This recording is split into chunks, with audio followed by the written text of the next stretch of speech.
너희가 나를 사랑하면 나의 계명을 지키리라. 내가 아버지께 구하겠으니 그가 또 다른 보혜사를 너희에게 주사 영원토록 너희와 함께 있게 하리니 그는 진리의 영이라. 세상은 능히 그를 받지 못하나니 이는 그를 보지도 못하고 알지도 못함이라. 그러나 너희는 그를 아나니 그는 너희와 함께 거하시며 또 너희 속에 계시겠음이라. 오늘 본문에서 보혜사라고 하는 말은 헬라어로 파라클레오토스라고 하는 말인데, 이 곁에라고 하는 뜻의 파라라고 하는 단어와 그리고 부르다라고 하는 뜻의 칼레오라고 하는 말이 결합된 말입니다.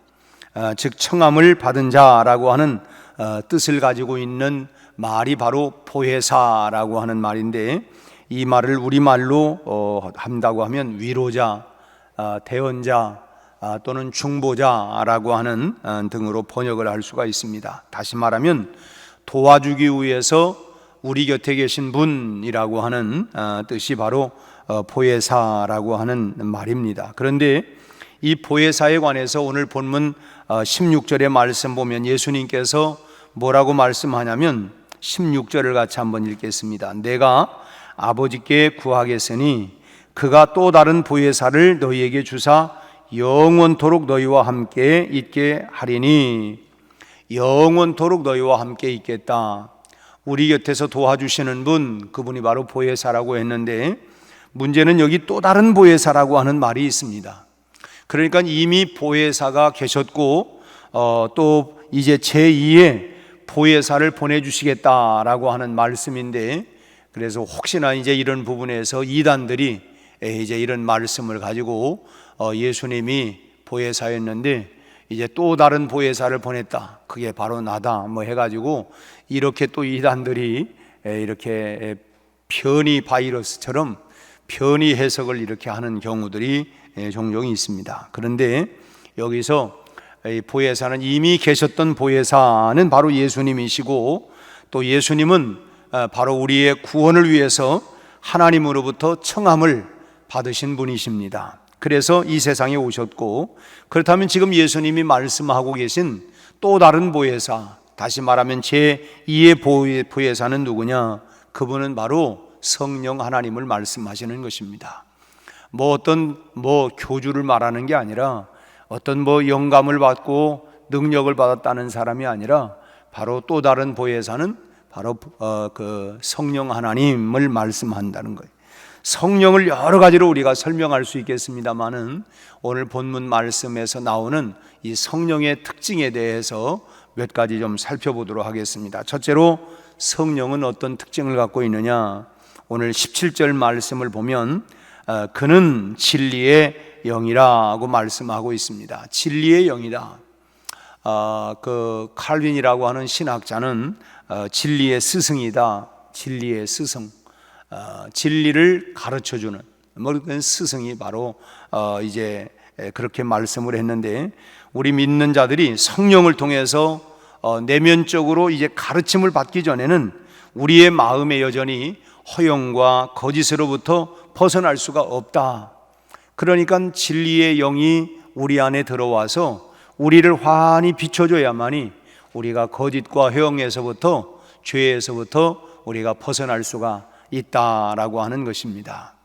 우리가 흔한 말로 저 사람이 알아서 했겠어, 몰랐으니까 저런 짓을 했겠지라고 하는 것처럼 우리로 하여금 죄에 대해서, 의에 대해서, 심판에 대해서 우리로 하여금 일깨워주고 돌이키게 하시는 그분이 바로 보혜사 성령이다라고 하는 것입니다. 우리가 무엇이 거짓이고 무엇이 진리인지 알 수 있도록 우리 마음속에서 우리를 가르쳐 주시는 그분이 바로 성령이라고 하는 것입니다.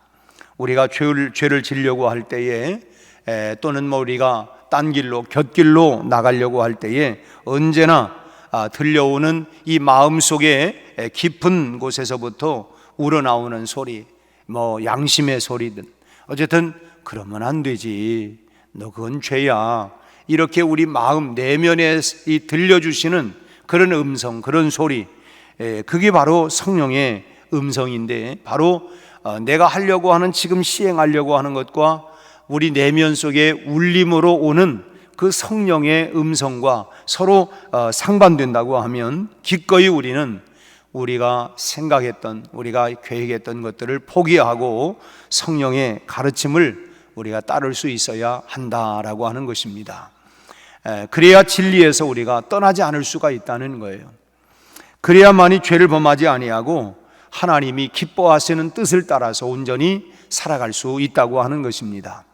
그래서 우리가 오늘 또 주의 인도하심 따라, 주의 인도하심 따라 어디든지 주를 따라, 진리의 말씀으로 우리를 가르쳐 주시고 들려주시고, 또한 우리 양심에 그 말씀을 생각나게 해서 이건 아니구나, 우리 내면에 말씀하시는 성령의 음성을 우리가 듣고 우리가 순종하고 따라가야만이 우리가 죄에서 벗어날 수가 있고 또 진리에서 떠나지 않을 수가 있다라고 하는 것입니다. 두 번째로 성령은 또 어떤 특징을 갖고 있는가? 17절 그 다음 절 말씀 보니까 그는 진리의 영이라, 그 다음 뭐예요? 세상은 능히 그를 받지 못하나니 이는 그를 보지도 못하고 알지도 못함이라 하고 말씀하고 있습니다. 왜 그러느냐? 이 세상과 성령은 정반대로 늘 대립각을 세우고 있기 때문에 그렇습니다. 마치 네가 좌하면 나는 우하겠다, 아브라함이 조카 롯에게 그런 말을 했는데, 세상은 높아지려고 하는 속성을 가지고 있는 반면에 성령은 우리에게 겸손해야 된다, 겸손을 자꾸만 요구하고 있습니다. 또 세상은 지배하려고 하는 속성을 가지고 있는데, 지배하고 군림하려고 하는 이런 속성을 가지고 있는 반면에 이 성령님은 오히려 섬겨라, 높아지려고 한다면 너희가 다른 사람을 섬기는 종이 되어야 된다. 오히려 늘 이렇게 이 반대적인 이야기를 우리에게 하고 있습니다.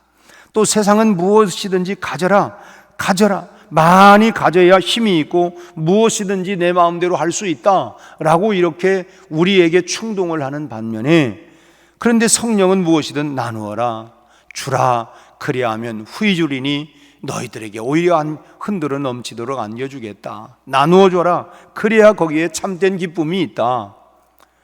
우리는 자꾸 소유해야만이 더 힘이 있고 기쁨이 있는 것 같은데, 성령님은 우리의 내면에 나누어줘라, 그래야 거기에 진짜 기쁨이 있는 거다 라고 이렇게 거꾸로 반대로 이렇게 늘 말씀을 합니다. 이러한 양극단에서 내가 어떤 위치에 서 있느냐? 나는 지금 내게 말씀하시는 성령, 세상이 주는 음성이 있고, 그리고 세상의 이 문화라고 하는 것으로 자리 잡아서 다 세상 사람들이 이렇게 다 가지 않느냐? 그래서 주님은 바로 주님을 따라가는 길이 좁은 문이고 좁은 길이다. 아니 왜 바보같이 그렇게 하는 거야?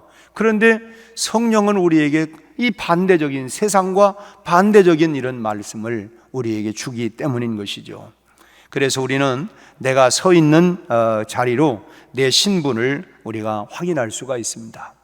뭐 높아지려고 하고 또는 가정에서든 사회에서든 간에 내가 지배하려고만 하고 또 손에 쥔 것이 있으면 무슨 일이 있어도 놓지 않고 나는 절대로 이것은 나는 꽉 붙잡고 있겠다, 이러한 모습이 있다고 한다면 내 모습은 여전히 세상의 자녀요 하나님의 자녀가 아니라고 하는 것입니다. 그래서 내가 지금 어떤 위치에서 어떤 모습을 내가 가지고 살아가느냐에 따라서 내가 하나님의 자녀인가 아니면 여전히 내가 세상 속에 있는 세상의 자녀인가 라고 하는 것을 판단할 수 있다는 것이죠. 그래서 주님은 나더러 주여 주여 하는 자가 다 천국에 들어가는 것이 아니라 오직 하나님의 말씀대로 사는 자라야 말씀하고 계신 것처럼 우리가 내가 그렇게 내가 살아가고 있는가, 완전하지 못하지만 그렇게 살아가려고 하는 내 모습이 있는지, 그래서 날마다 우리는 세상 속에서 우리가 탈출하고 우리가 그리스도의 법을 따라가려고 하는 몸부림을 우리가 하는 것이죠. 또 우리에게 기본적으로 늘 우리 마음 가운데 욕심, 욕망 이런 것들이 참 끊임없지 않습니까? 이쯤이면 이런 채워지는 게 아니라 여전히 뭐 9을 가지면 10을 갖고 싶다고 하는 말처럼, 그래서 끊임없이 움켜쥐려고 하는 이 욕심과 욕망은 한이 없는 것 같습니다. 그래서 오늘 내 모습은 어떤 모습이냐 하는 것이고, 세 번째로는 성령은 우리와 함께 거하시고 우리 속에 계시는 분이십니다. 오늘 17절에 그 다음 절 말씀 보면, 마지막 절 보면, 그러나 너희는 그를 아나니 그는 너희와 함께 거하심이요 또 너희 속에 계시겠습니다. 여기 함께 거하신다라고 하는 것은 우리의 고통과 기쁨을 함께 느끼신다라고 하는 것입니다. 예수님은 우리의 모든 고통도 슬픔도 우리 모든 함께 느끼시는, 알고 다 그분은 알고 계시는, 함께 느끼신다는 말이고, 또 우리 속에 계신다라고 하는 말은 우리의 속마음을 우리 자신보다도 더 잘 안다라는 것입니다. 우리가 때로는 글쎄 나도 날 잘 모르겠어, 내가 왜 그러는지, 나도 왜 그러는지 나를 모르겠어, 뭐 이렇게 하지만 참 우리 주님은 나보다도 주님이 나를 더 잘 알고 계신다는 것입니다. 시편 103편의 말씀을 보면 우리의 체질도 아시고 우리의 머리털까지도 세심 받으신 하나님이다.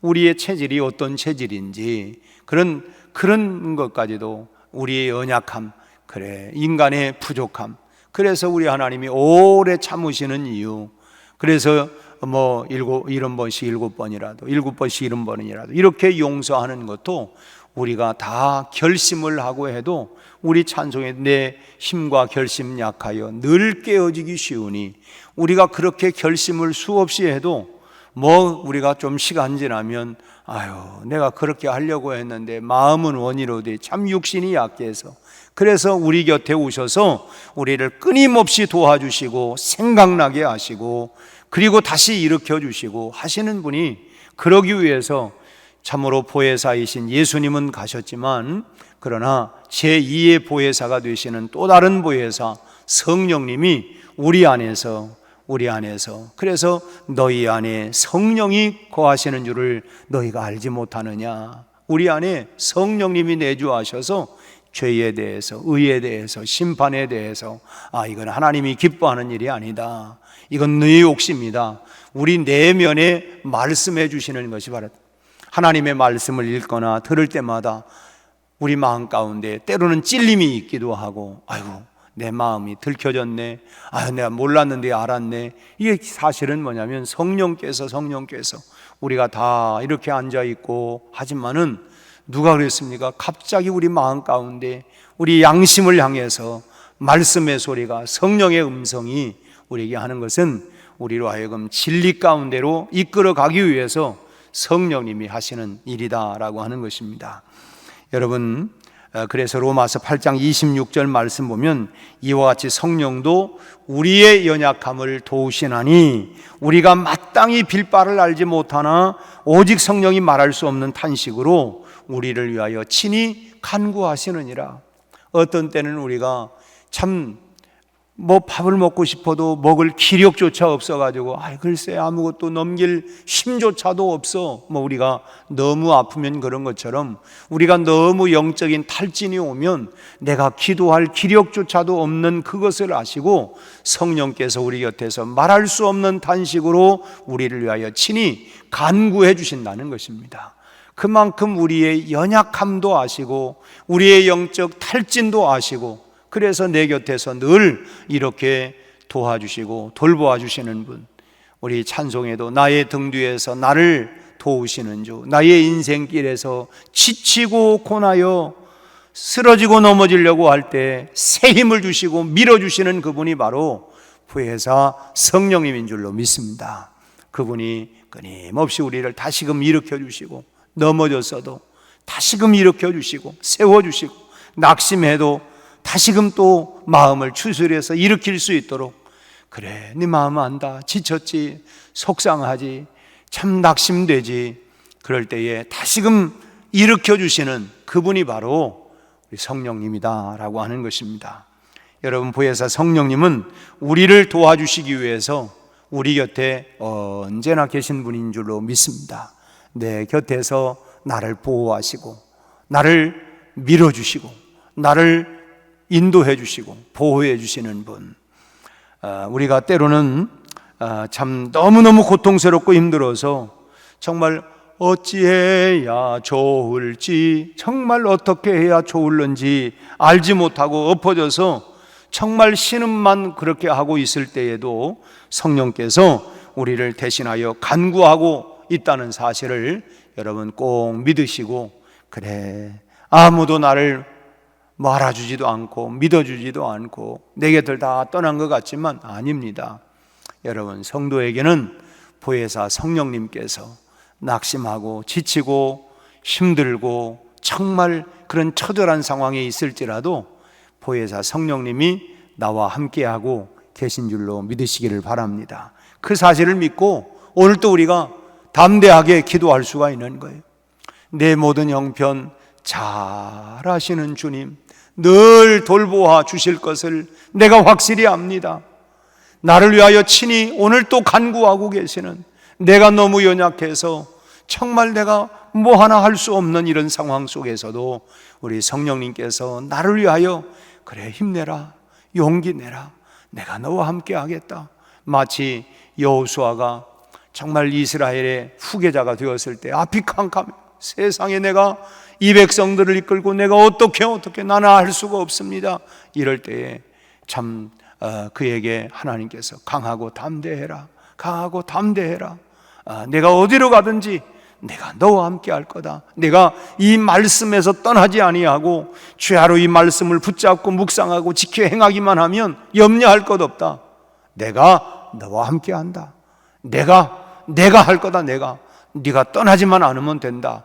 이렇게 여호수아에게 격려했던 것처럼 오늘도 우리가 주님 안에만 있기만 하면, 우리 찬송도 있잖아요. 주 안에 있는 나에게 단 근심이 있으랴. 주님이 십자가 다 짊어지시고 안심하라, 내니 두려워하지 말라. 그러기에 오늘도 내 곁에서 나를 보호하시고 도와주시는 보혜사 성령님을 의지하여 여러분 새 힘을 내시고, 또 그 보혜사 성령님을 의지하여 오늘 또 참 간구할 수 있기를 바랍니다. 성령께서 우리를 위하여 나와 함께 호소하시고 또 하나님께서 우리에게 반드시 은혜를 내려 주실 줄로 믿습니다. 오늘 밖에 비가 내리는 것처럼 우리의 심령에도 성령의 비가 내리네, 정말 성령의 은혜의 단비가 우리 각 심령마다 풍성히 내려져서 오늘 하루도 주님 안에서 승리하는, 또 기쁨과 감사로 풍성이 넘치는 이 하루가 다 되시기를 주님의 이름으로 축원합니다. 기도하겠습니다. 하나님 아버지, 우리의 연약함과 부족함을 아시고 우리가 낙심하고 지쳐있는 모습을 아시고 우리에게 보혜사 성령님을 보내주셔서 우리 곁에서 우리를 위로하고 우리를 또 격려하고 새 힘을 주시고 일으켜 주시는 참으로 좋으신 성령님, 우리와 함께 동행해 주시니 감사합니다. 오늘 또 아버지 하나님, 허허벌판과 같은 광야의 나홀로 버려진 것과 같은, 마치 내가 고아와 같고 버림받은 것 같은 이런 하나님의 마음이 올 때가 때로는 있지만, 그러나 결코 나 혼자가 아니라 오늘 또 내 곁에서 보혜사 성령님께서 함께 참으로 때로는 내가 지쳐 기도하지 못하고 간구하지 못할 때에도 말할 수 없는 탄식으로 우리를 위하여 친히 간구해 주시는, 그리고 우리와 함께 하시는 보혜사 성령님을 인하여 오늘 또 감사하고 우리 아버지 하나님 기뻐할 수 있게 하여 주시옵시고, 오늘 또 우리에게 성령의 단비를 풍성히 부어주셔서 그 은혜의 힘으로 넉넉히 오늘 또 하나님의 참으로 역사를 이루며 살아갈 수 있는 복된 하루가 되게 하여 주시옵소서. 우리 아버지 하나님, 아무것도 염려하지 말게 하시고 오늘 또 낱낱이 주님 앞에 아뢰며 주님의 선한 인도하심을 따라갈 수 있게 하여 주옵시고, 오늘 또 내 양심에 내 내면에 말씀하시는 성령님의 음성을 우리가 잘 듣고 우리가 버릴 것 버리고 붙잡을 것 붙잡고 아버지 하나님 지킬 것 지켜가면서 살아갈 수 있도록 인도하여 주시옵소서. 오늘 또 안전하게 하시고 건강하게 하시고 승리하게 하시고 영광을 돌릴 수 있게 하여 주옵소서. 예수님 이름으로 기도하옵나이다. 아멘.